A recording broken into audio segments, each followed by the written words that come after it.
రెండవ సమూయేలు గ్రంథము 7వ అధ్యాయము. దావీదు రాజు లోపల ప్రవేశించి యెహోవా సన్నిధిని కూర్చుండి ఈలాగున మనవి చేసెను. నా ప్రభువా యెహోవా, ఇంతగా నీవు నన్ను హెచ్చించుటకు నేనెంతటి వాడను? నా కుటుంబము ఏపాటిది?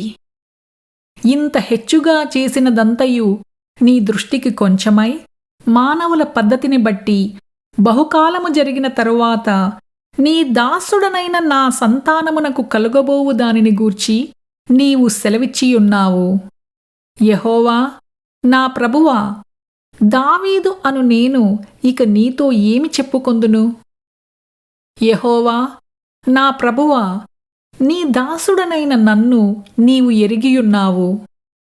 నీ వాక్కును బట్టి నీ ఇష్టానుసారముగా ఈ ఘనకార్యములను జరిగించి నీ దాసుడనగు నాకు దీని తెలియజేసితివి. కాబట్టి దేవా యెహోవా, నీవు అత్యంతమైన ఘనత కలవాడవు. నీ వంటి దేవుడు ఒక్కడునూ లేడు. మేము వినిన దానినంతటిని బట్టి చూడగా నీవు తప్ప దేవుడెవడునూ లేడు. నీకు జనులగుటకై వారిని నీవు విమోచించినట్లును, నీకు ఖ్యాతి కలుగునట్లును, నీ జనులను బట్టి నీ దేశమునకు భీకరమైన మహాకార్యములను చేయునట్లును దేవుడవైన నీవు ఐగుప్తు దేశములో నుండియు ఆ జనుల వశములో నుండియు వారి దేవతల వశములో నుండియు నీవు విమోచించిన ఇజ్రాయేలీయులను నట్టి నీ జనుల వంటి జనము లోకమునందు మరి ఎక్కడనున్నది? మరియు యెహోవావైన నీవు వారికి దేవుడవై ఉండి వారు నిత్యమూ నీకు ఇశ్రాయేలీయులను పేరుగల జనులయ్యుండునట్లుగా వారిని నిర్ధారణ చేసితివి.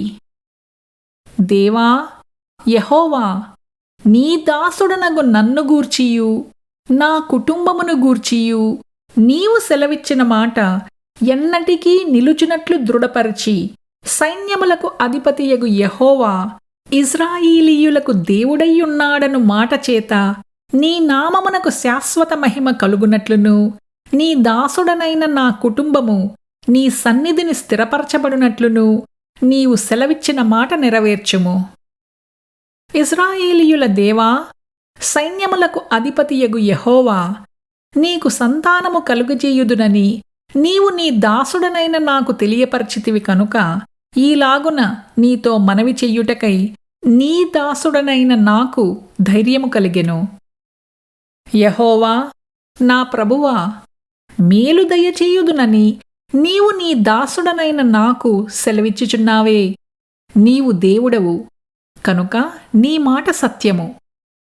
దయచేసి నీ దాసుడనైన నా కుటుంబము నిత్యము నీ సన్నిధిని ఉండునట్లుగా దానిని ఆశీర్వదించుము. యెహోవా నా ప్రభువా, నీవు సెలవిచ్చియున్నావు. నీ ఆశీర్వాదము నొంది నా కుటుంబము నిత్యమూ ఆశీర్వదింపబడునుగాక.